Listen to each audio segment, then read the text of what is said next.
You just wanted them to Band-Aid the issue for the moment to buy you some time before you did what you wanted to do. The Houston Texans organization are an atrocity. They are an embarrassment. And as far as I'm concerned, if you're an African American and you aspire to be a head coach in the National Football League, there's 31 teams you should hope for. You should hope beyond God that the Houston Texans never call you. Not as long as that man is in there, because it's an embarrassment and something needs to be said about it.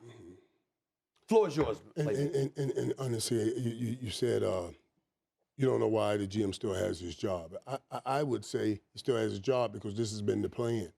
How do you hire 2 African Americans, leave them 1 year, and you know the mess that Houston is? This is what we've always talked about. This is what I've heard Stephen A. and people in this business talk about all the time. We get the worst jobs, and we don't get the opportunity to even fix the worst jobs because you get fired just like this, just like we're talking about Lovie, just like we're talking about Cully last year. After this, no, I don't know. I don't know any great white coach that would take the job unless you give them some guarantees. You're going to guarantee me 4 years to turn this place around. You see, but the African-American coaches can't come in with that power because Lovie wouldn't have gotten another job. Right. This was his last chance to try to get back in the NFL. Yeah. So you have to take what's on the table to try to change it. And they knew it. And all of this, I'm firing a man because he won a football game. That dude, I understand what y'all talking about. The #1 pick. Because I'm firing a man because he won a football game and lost the #1 pick. It's his job. It's still he won a football game is why you're firing him. And so what I'm saying is correct. That's not incorrect. That's correct. You fired him because he won a football game. Yeah, it's going to cost you the #1 pick, but I don't want a coach that's not going to argue back if I say lose a game. Why do I want that coach on my football team? I want him to argue back. If we lose the game, we lose the game. But I want you to be coaching to win. Those players don't want to, they're not going in the games trying to think about, let's try to go get that first pick. We talk about this on TV. That stuff don't come in a locker room. I've been in a locker room. I've been on 1-15 teams, 3-13 teams. I've never heard anybody say, let's go lose so we can get a first pick. I've never heard one player ever say that to me in my life. And if he did, I'll bust him in his mouth right there in the locker room.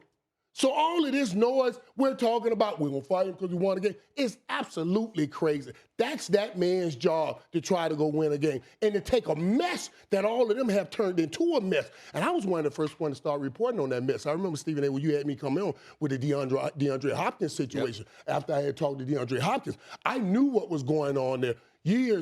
For years, what was going on there. It's a mess in Houston, and they bring these guys in, and they use them as scapegoats. That's the issue. That's the problem. And this is what African-American coaches have been yelling about for a while, and it's blatant right in our face.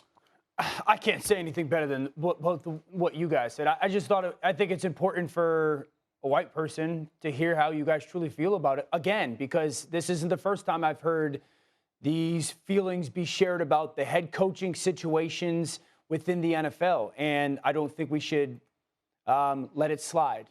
So my perspective, I honestly don't think matters. I think hearing the perspective of people like Stephen A. and Michael Irvin, Ryan Clark, Marcus is way more impactful and real than mine. Well, because this is, part of what Michael Irvin is saying in terms of the treatment of African-American coaches is one element. The other element that gnaws at us as black men is the treatment accorded to Nick Caserio. What do you mean? What black executive do you know would have that latitude?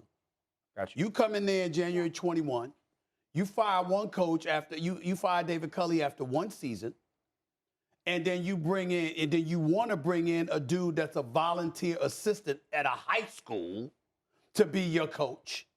All right, you couldn't retain Deshaun Watson. You couldn't get him from wanting to get the hell up out of there because you had a guy in Jack Easterby who ultimately was fired, okay, because, you considered McCown because of his relationship with Easterby, all right? Ultimately, you're Caserio, you're in this position where Easterby. Excuse me? Easterby. Easterby, Jack Easterby. What I'm saying is, but Caserio's the coach, the GM now. Correct. And you got him there. And the latitude that he's been given to make one mistake. Where are Houston Texans going? They're no better. They're worse than We they all were. knew that they were going to be a top 3 pick in this year's draft before the season started. Now, I will say this.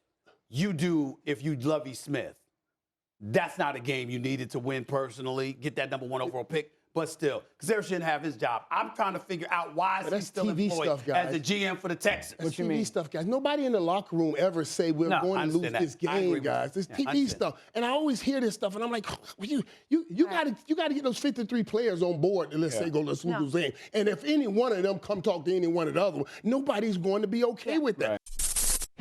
Thanks for watching ESPN on YouTube. For live streaming, sports, and premium content, subscribe to ESPN+.